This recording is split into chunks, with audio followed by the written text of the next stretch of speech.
Northeast Mississippi Community College proudly presents the longest-running community college podcast in the state of Mississippi, Tiger Talk. Tune in each week as Northeast President Dr. Ricky Ford talks about all things Northeast, from academics to career and tech to workforce and all things in between. It's Tiger Talk. And now, Northeast President Dr. Ricky G. Ford.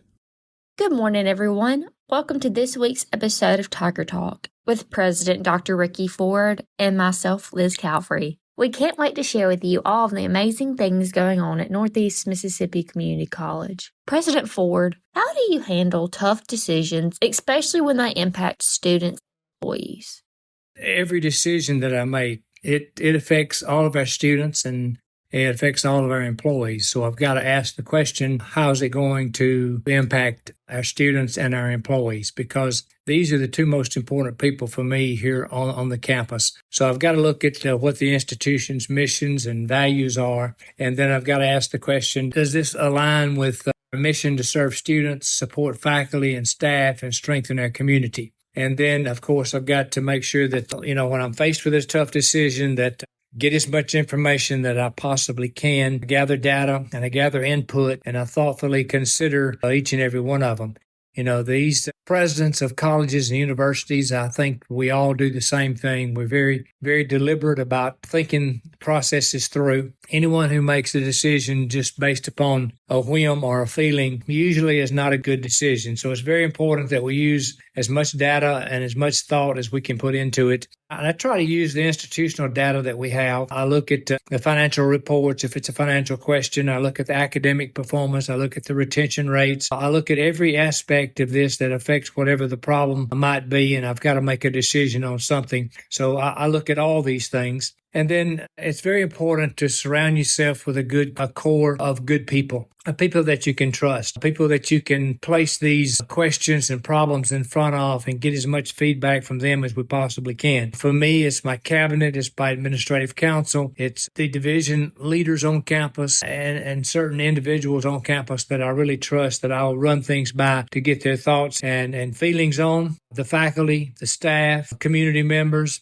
and then certainly our board of trustees try to run major decisions through all of them. And then also I look at other institutions, how they've handled similar challenges that we might be facing or questions that we might be facing too. And then you've always got to ask this question, what kind of impact is this going to have? And then you assess the impact, short-term impact versus long-term impacts. And will it lead to a stronger institutional later? And then how will it affect people 15 years from now? How will it affect people 10 years from now, 5 years from now, 20 years from now? If we do this and I make the decision to do something, then how is it going to affect people in the short term and also in the long term? And then I've got to look and see who is it going to affect, because you don't want it to affect a certain group over here and have zero effect on a group over here. So I've got to consider the equity portion of it, who benefits and who bears the burden. And the thing that we've got to understand that in every decision we make, everybody's got to benefit from it. And if it's a negative decision, one that's not very popular, then I've got to make sure that we all share in the burden of it. And then I've got to look at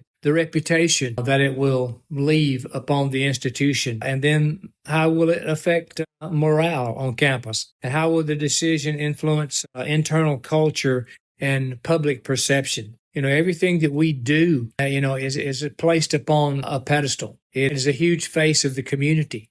So we've got to make sure that it has a positive impact on our community. And then every decision that we make, we've got to be very, very transparent with it. And we've got to communicate it early, not later, but we've got to communicate it early and letting everybody know, hey, we've got this situation and we've got this coming up, and we've got to make sure that everybody knows about it and knows about the process and how we break down this decision that we've got to make. And we've got to explain why a decision is being made, how it was made, and what the expected outcomes are. So as long as you're totally transparent with folks and honest with people, you will have and build a lot of trust. Even people who disagree with the outcome will have a lot of respect there for you when you're making those tough decisions. And then, be compassionate about the decisions you make. But one of the most important things is once the decision is made, stand by it. but remain open to feedback.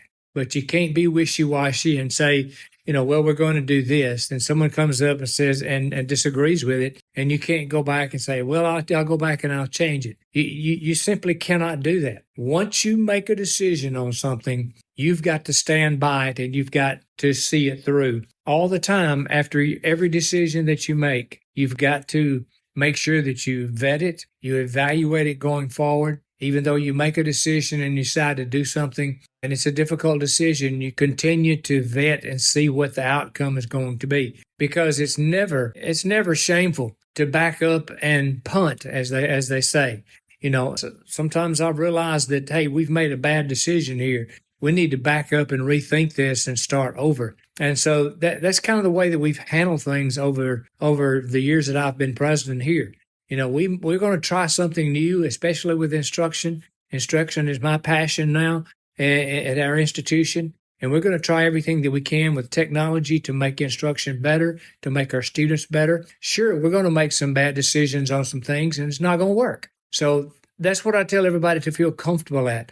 Don't feel uncomfortable about backing up and changing direction and going in a different direction once you figure out something is not working. So we have decisions that we make practically every day, and we involve everyone in this process. Now for everyone's favorite part of the week, can you give us an update on the Northeast news? We have begun our 25-26 awarding and financial aid this week. We've brought in 2,400 FAFSAs from students to see whether or not they qualify for any and all types of financial aid. We've completed all of our high school FAFSA days. We visited all of our area high schools that requested us to come visit. Construction at Wood Hall is ahead of schedule. We're in the process of ordering room furniture there. Our football field project is on schedule. Baseball and softball are off to an excellent start in state play, and both teams are in the top 4 in the conference. And also our Lady Tigers softball team just found out this week that they're ranked number 10 in the latest NJCAA poll. We want to make sure we're evaluating our cyber defense that we have here on campus and looking at all the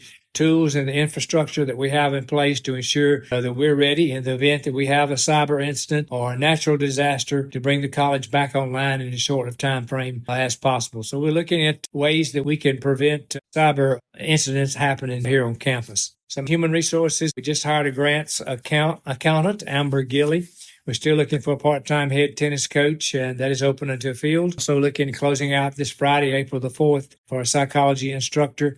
And then we're also looking for an advanced manufacturing workforce instructor. That closes Wednesday, April the 2nd. Some fine arts update. Our Winter Guard captured first place in their division at the Mississippi Indoor Association Championships over the weekend in Oxford. The annual Northeast Art Exhibition and Contest opens at Anderson Hall Art Gallery on Thursday, April the 3rd. Trials for Tiger Dancer, Color Guard, Drum Major, along with Campus Country will take place on Saturday, April the 5th with the following schedule. The Color Guard will be in Bonner Arnold Coliseum at 9 a.m. Tiger Dancers, Hines Hall at 9 a.m. Drum Majors, Hines Hall Band Hall at 3:30 p.m. The Twirlers will be at Hines Hall Band Hall at 3 p.m. and Campus Country will be at Hines Hall Auditorium at 9 a.m. 22 of our Phi Theta Kappa students and 5 advisors will attend the Phi Theta Kappa International Convention on April the 2nd through the 6th in Kansas City, Missouri. We're sending out graduation brochures to graduates who are walking in our graduation ceremony. We're still involved with campus tours